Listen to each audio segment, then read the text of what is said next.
Morning, gentlemen and ladies. My name is Abubakar Abimatu.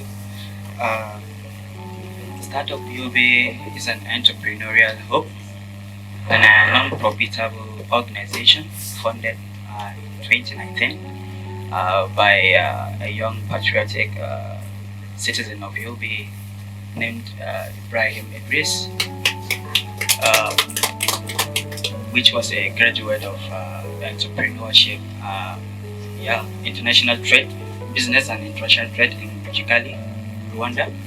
Uh, Through the knowledge of international business and trade he acquired, Startup Yobe aimed at building, mentoring startup and running entrepreneurs with knowledge and ideas which will enable them to gain access to marketing, IT infrastructure, and then access to market, access to human capital, and lots more. And then again, the main aim in which Startup Building was founded is to bridge the gap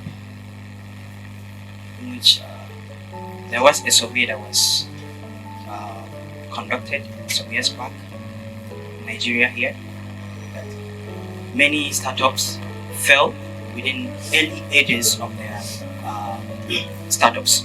Why? So some of the feedbacks that was gotten is that some businesses, many of the small scale businesses were not getting adequate mentoring they require to get.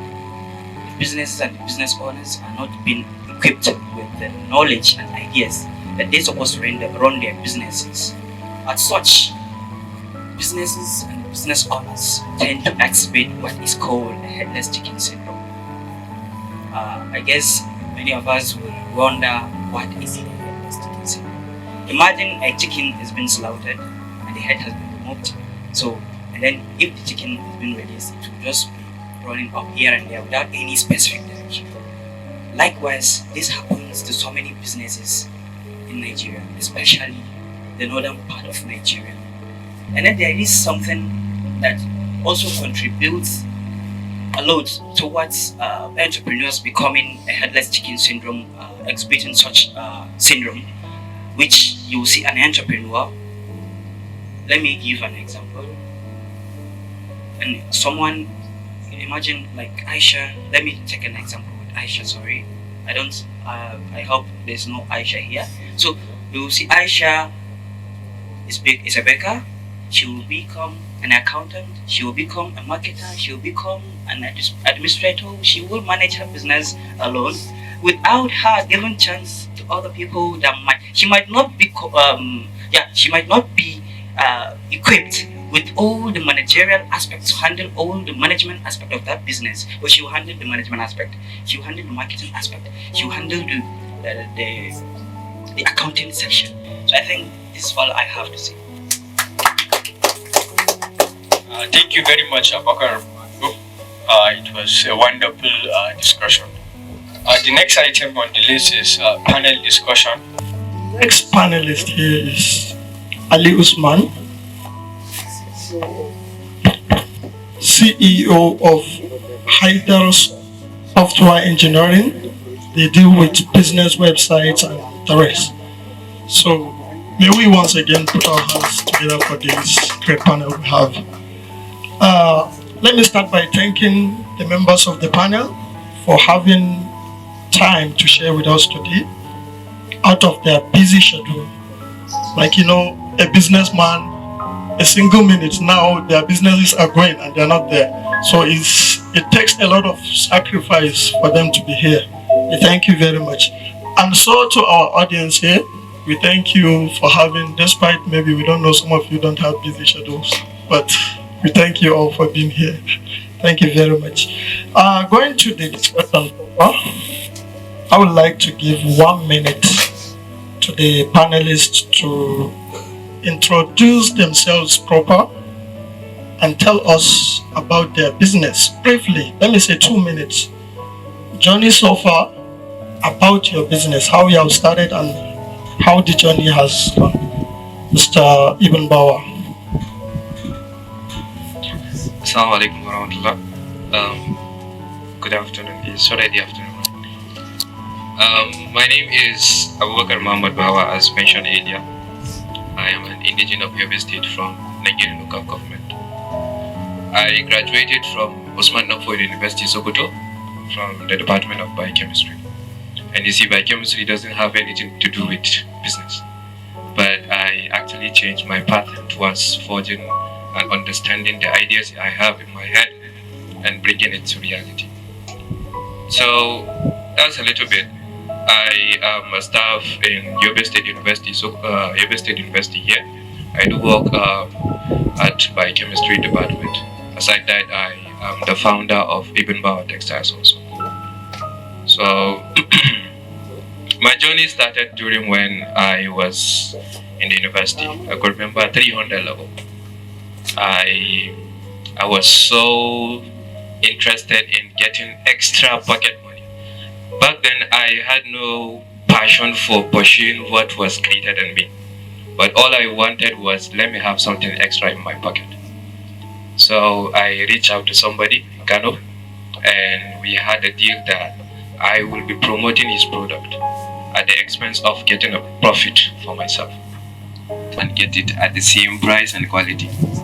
So with that, I've been pushing and having a lot of comeback customers. And within that period, that also leveraged me to also look at other aspects. Apart from Ibn Bawa Textile, we recently had a big accomplishment of having a pharmacy. So, like I said, I study business administration, and I believe, as you said, many prominent entrepreneurs in the world have had a role model or have had their background that play a critical role in becoming who they are today. For my own case, it's different. Like I said initially, I lived in the same dormitory with people that study software engineering. And from that, I realized the power of technology.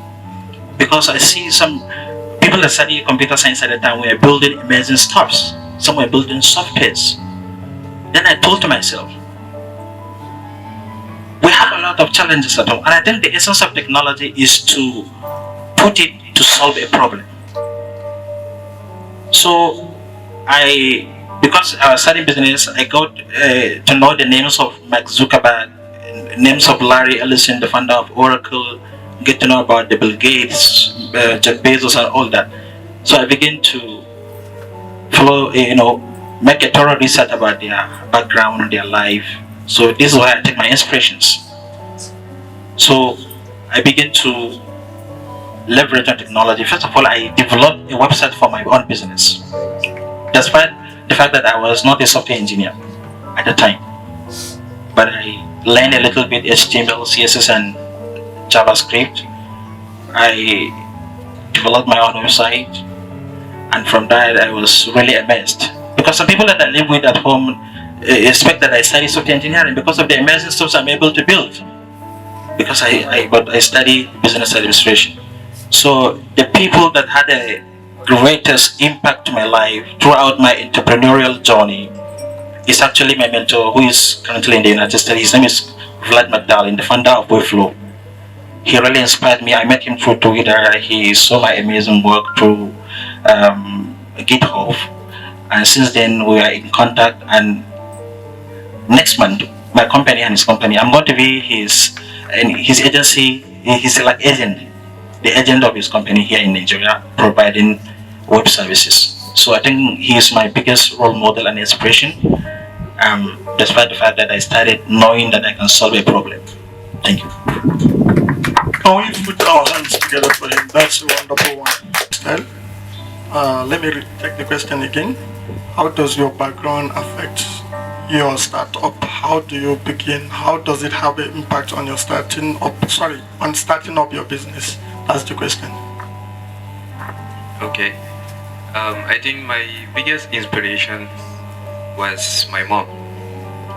I mean, since when I was little, I know how to be somebody that actually, you know how mothers used to be like, productive. Your mates are doing this. You can do this also. So She will be like, why don't you go and learn this? You'll be nice, you'll be good at it. At least you don't have to come and be asking me for 1,000 for the recharge card. So you know all those things. So that thing also played a great impact to my journey. And after some time, as I mentioned earlier, when I was in the university and I had the opportunity to actually explore my options, and things played out well. So coming back to here, my state, Damaturu, and after I graduated and I had the reality of what business actually looks like in Damaturu. If you're a business owner here, you know what the challenges we face, especially when it comes to having a location of your own and people come to patronize you and social media engagement and all those things. It's really difficult. So once I came here, actually I, you know, when you make sales in a place where the sales is higher and you come to a place where the sales is lower, expectation actually drops. Your morale actually goes down. So I had to battle with that, because you see, maybe if you make 5 sales in a day and you come to a place where you make 2 or hardly 1, so it's actually difficult to keep up. So the biggest support I got was from people close to me. I leverage them. I make them my closest customers. I make sure that I give them the best I can. And when it comes to pricing and product sourcing and everything, they actually come to me when it's not like they have last option, but I'm always their first option. So it's always about loyalty with the customer, and alhamdulillah, things are good. Thank you very much, Mr. Bauer. That's a wonderful one and very enlightening. The next line of question is, tell us how important, though for Bauer, I know how important it is because I can see everyone wearing textile here. So I'll start with Haidar Software again. How?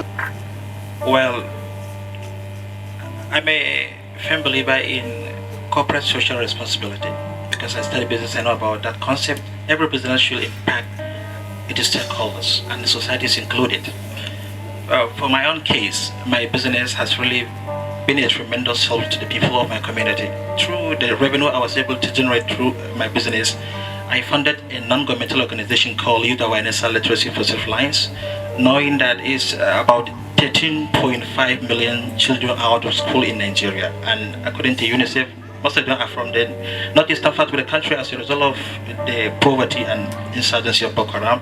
So I was able to enroll more than 500 vulnerable people to schools because of my business. And secondly, I was able to organize 2 web development boot camp to young people who are leaving secondary school. Some of the young amazing people can now develop their own websites. So that really amazes me. And in 2017, I was able to pay for 10 young girls SSC through their SSC. So what this was possible through the business I was able to manage and the people and the network I made through my own business. Thank you very much. It means you need to have something upstairs to start a business. That's a wonderful one, and may we put our hands together for this wonderful panel. I think you can agree with me, this is worth paying. I can pay my money to listen to this kind of advices. So before we round up, I want to take from the audience 1 or 2 people to have a question. Please don't say no question, please ask. This is important. So let's have 2 people, maybe 1 male, 1 female, before listening. So my question is, what are your challenges? The challenges you've encountered so far, or you're encountering? And the second one is the Challenges we've been encountering so far. Mostly when it comes to my own business, the challenges we encounter is the deliveries. That's one of the biggest challenges we have. Damaturu, our Central Parks doesn't have a lot of motors that go to various states. So if you want to deliver product to somewhere, you have to make a 2-drop. If you want to have an international delivery, it's also another 2-drop. So deliveries is one of the biggest challenge we have currently, and we've been able to sort a solution towards it, and things have been moving fine.